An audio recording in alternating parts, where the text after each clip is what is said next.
Hai guys, apa kabar kalian semua? Gimana kabarnya? Aku harap kalian tetap baik-baik saja, tetap sehat, tetap stay safe di rumah, jangan kemana-mana dulu. Tetap semangat walaupun bosan, tugas-tugasnya semua dikerjain, semua ulangannya dikerjain. Jangan lupa kelas online. Kita juga sama-sama berdoa agar wabah ini cepat pulih, agar kita bisa bersama-sama lagi ke gereja. Thank you guys, God bless you. Halo teman-teman, gimana nih kabar kalian? Bosen? Gak apa-apa ya, semangat buat yang stay at home. Jangan lupa jaga kesehatan kita, makan makanan sehat, minum yang banyak supaya imun tubuh kita terjaga. Soalnya kalau misalnya kalian sakit, gimana kita bisa ketemuan di gereja? Kita nggak bisa ML-an bareng, nggak bisa karaokean bareng, sama kita nggak bisa sharing-sharing. Semangat, jangan lupa kita berdoa buat wabah ini, bahwa wabah ini cepat selesai. Bye-bye, God bless you. Hey everyone, how's everyone doing? Hopefully everyone is doing fine during this self-quarantine as we stay at home. Hopefully everyone's doing okay with their online school, with staying healthy, staying safe.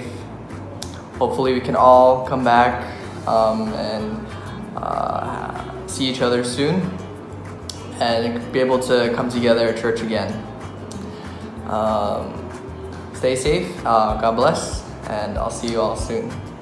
Hai guys, gimana kabar kalian? 2 bulan di rumah aja, it's okay, tetap di rumah aja ya guys. Jangan kemana-mana, stay at home, beraktivitas dari rumah, berolahraga dari rumah, sekolah dari rumah, beribadah dari rumah, it's okay. Ini momen yang baik guys untuk kita bisa merefleksikan bagaimana kebaikan Tuhan di tengah-tengah pandemi ini. Kita masih tetap diberikan kesehatan, kita masih tetap diberikan keluarga, dan ini momen yang baik juga untuk kita bisa saling mendekatkan diri kita dengan keluarga. Dan saya berdoa secara pribadi supaya Indonesia bisa cepat pulih dari pandemi ini, dan gak sabar untuk bisa ketemu sama kalian semua nanti pada saat pandemi ini berakhir. So stay at home, jangan kemana-mana, semangat. Dan buat yang ulangan atau mungkin kalian yang mengerjakan banyak tugas, semangat, saya yakin kamu pasti bisa. Oke, see you, bye. Halo teman-teman setanah air Gibeon Church Surabaya, apa kabar kalian semua? Tetap semangat ya, meskipun PSBB di rumah terus. Tugas-tugas jangan lupa dikerjakan, PR jangan lupa dikerjakan. Kalau ada tes jangan sampai kelewatan ya. Tetap jaga kesehatan, tetap jaga kondisi, makan makanan yang sehat, tetap berolahraga supaya kalian tetap sehat, kalian tetap bisa beraktivitas dengan baik. Saya berharap sih kita sudah bisa kembali berkumpul lagi di gereja seperti dulu kala. Karena kita semua sudah rindu sama kalian, pengen kongko lagi sama kalian. Jadi ayo sama-sama kita juga berdoa supaya ini semua juga cepat selesai. Have a good day, God bless you. Hai guys, apa kabar? Thank you ya buat kalian yang stay at home selama masa pandemi corona ini. Tetap semangat, jaga kesehatan, jaga kebersihan, makan makanan yang sehat, istirahat yang cukup, olahraga yang teratur, dan juga jangan lupa buat streaming ibadah youth online ya. Aku berdoa supaya kalian tetap sehat dan kita bisa ketemu lagi secepatnya. See you and God bless you. Hai guys, lagi pada home learning ya? Semangat ya kerja tugasnya, kuisnya, ulangannya. Aku juga ngalamin kok. Terus di rumah banyak gerak ya, jangan mager-mager biar tambah sehat. Sama jangan lupa makan makanan yang bergizi. Oke? Bye. Halo guys, apa kabar kalian yang lagi di rumah, yang mungkin sekarang lagi stay at home? Aku harap kalian tetap baik-baik saja dan sehat selalu.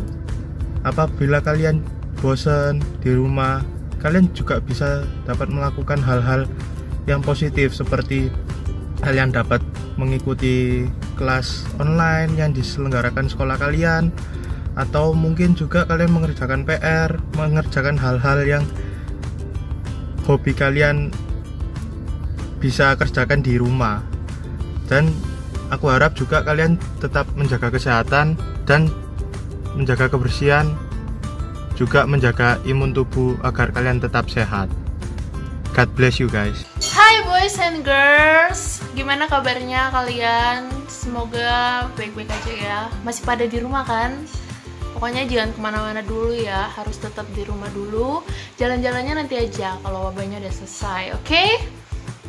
Semangat yang masih home learning, semangat ngerjain tugas-tugasnya, semangat ngerjain kuisnya. Aku tahu pasti susah, tapi kalian pasti bisa, oke? Bye! Halo teman-teman, gimana kabar kalian? Aku percaya kita semua dalam kondisi baik-baik aja. Kita punya sebuah harapan yang sama bahwa ini semua segera berakhir dan kita bisa ketemu lagi. It's okay kalau kalian banyak waktu di rumah. Ini adalah kesempatan yang baik buat kalian untuk bisa ngobrol dengan keluarga kalian, dengan siapapun yang ada di rumah kalian. Ini adalah kesempatan yang baik untuk kalian bisa quality time, dan ini juga bisa kalian manfaatkan untuk kalian mengasah talenta kalian.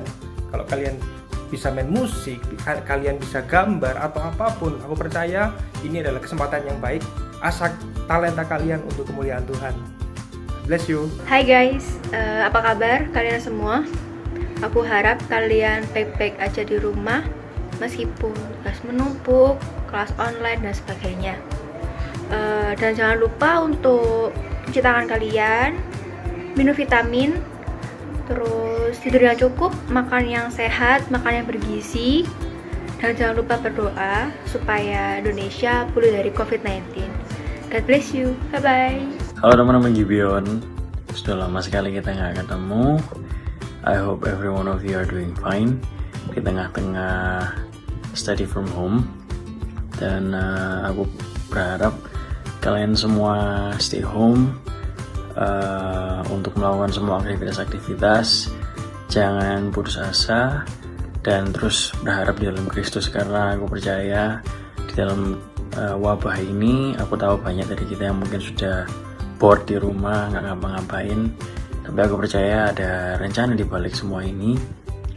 Dan aku juga percaya ini adalah kesempatan untuk kita menemukan arti yang lebih dalam di dalam doa-doa kita. Jadi itu aja ya. I hope to see every one of you soon again.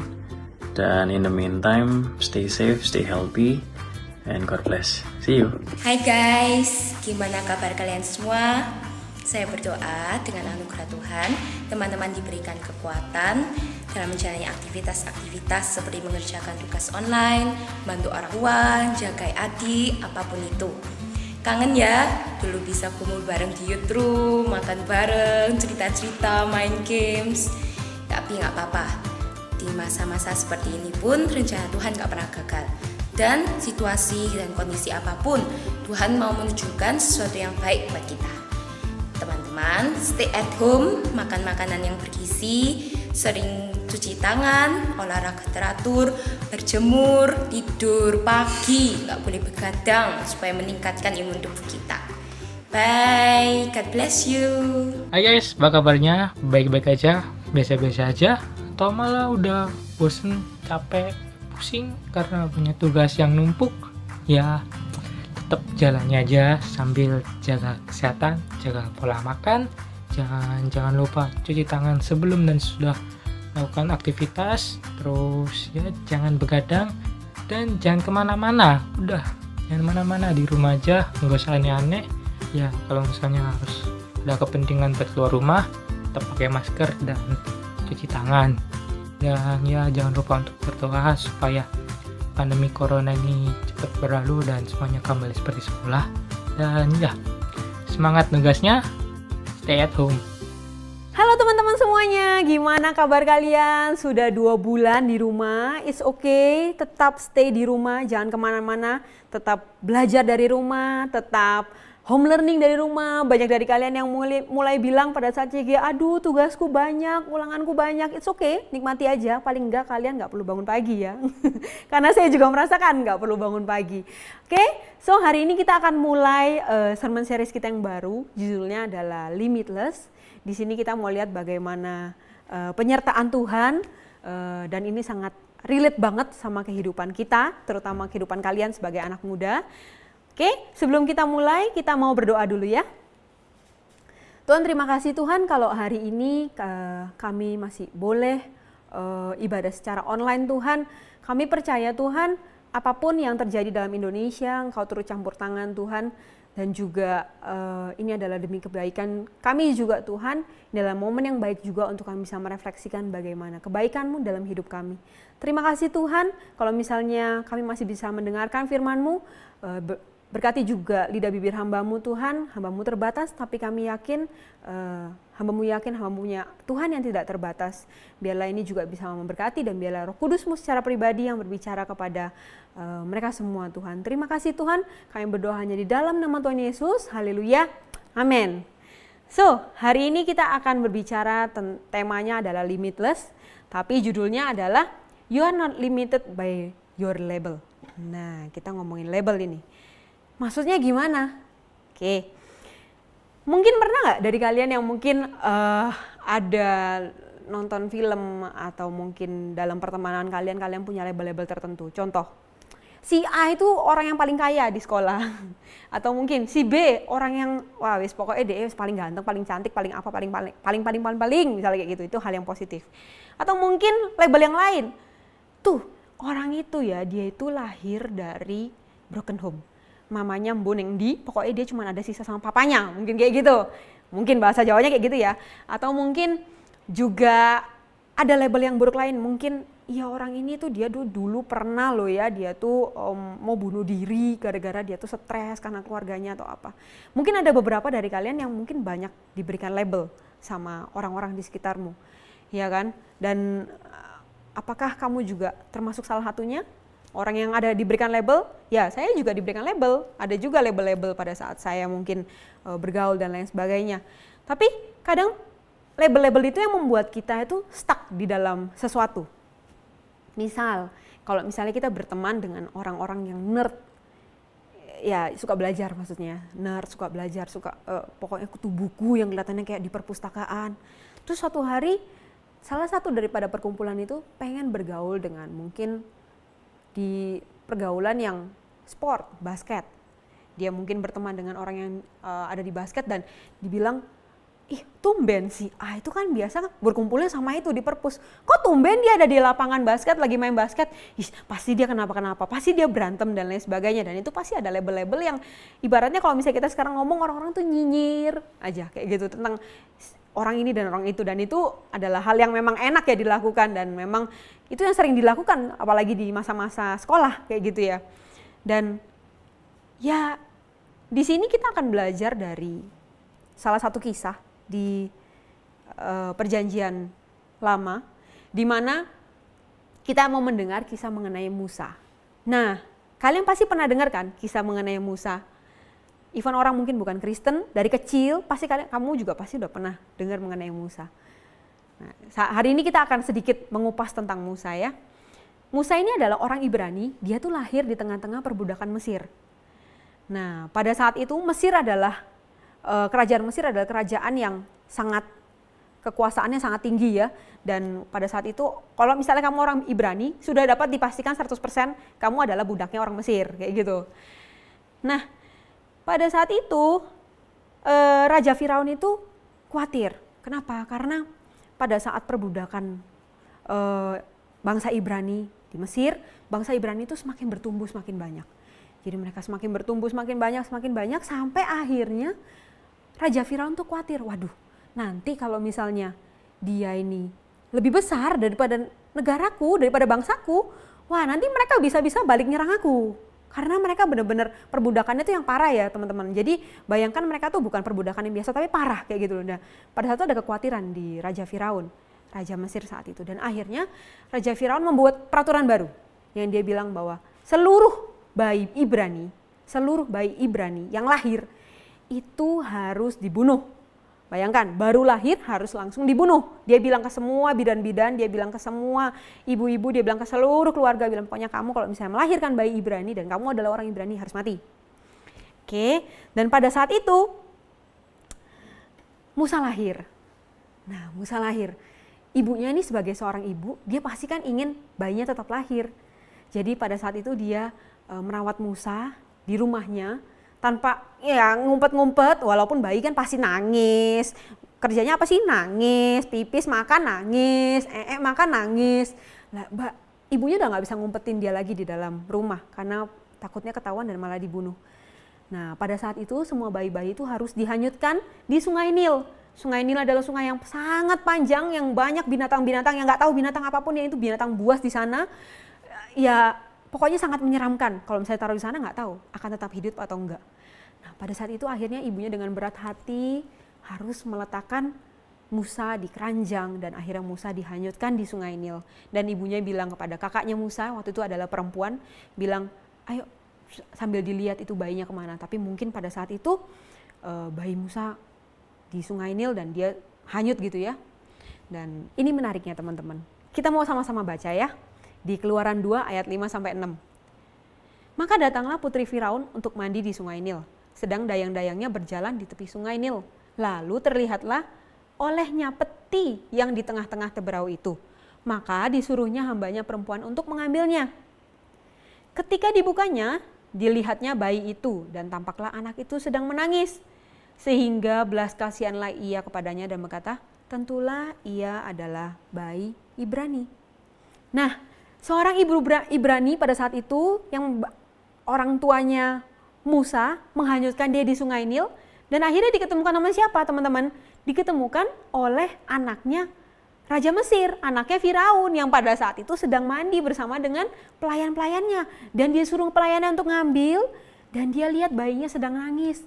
Pada saat itu dia akhirnya menaruh belas kasihan pada bayi itu dan akhirnya dia mengatakan bahwa ini adalah bayi Ibrani. Dia tahu kalau itu bayi Ibrani dan pada saat itu peraturannya ayahnya sendiri yang bilang bahwa bayi Ibrani harus mati. Tapi pada saat itu dia tidak memutuskan untuk membunuh bayi itu. Dia memutuskan untuk mengambil bayi itu. Oke. Kita akan baca selanjutnya ya. Di Keluaran 2 ayat 7-9. Lalu bertanyalah kakak itu kepada putri Firaun, akankah kupanggilkan bagi tuan putri seorang inang penyusu dari perempuan Ibrani untuk menyusukan bayi itu bagi tuan putri? Saud putri Firaun itu kepadanya, baiklah. Lalu pergilah gadis itu memanggil ibu bayi itu.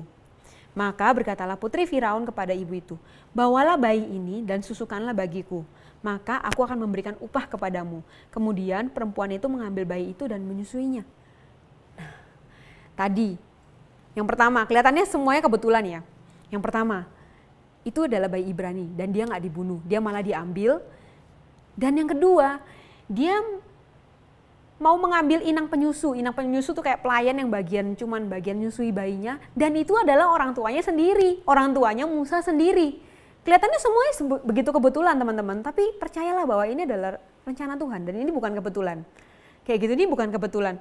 Mama kandung Musa yang nyusui Musa, tapi Musa diangkat anak sebagai anaknya putri Firaun, anak daripada Raja Firaun, kayak gitu. Nah, mungkin ini adalah good news-nya. Mungkin kita merasa bahwa kita sudah diberikan label-label orang-orang. Begitu juga dengan Musa. Musa dari lahir aja dia udah punya label yang buruk. Dia orang Ibrani, budak daripada orang Mesir pada saat itu. Tapi Tuhan tuh mau mengangkat dia. Dan Tuhan itu punya rencana yang lain buat dia. Mungkin sebagai manusia kita itu terbatas. Tapi Tuhan itu adalah Tuhan yang tidak terbatas. Nah, poinnya di sini ya teman-teman. Jadi Musa itu mungkin dibatasi oleh labelnya. Tapi Tuhan enggak. Tuhan punya rencana yang lebih besar untuk mengubah sejarah hidup Musa.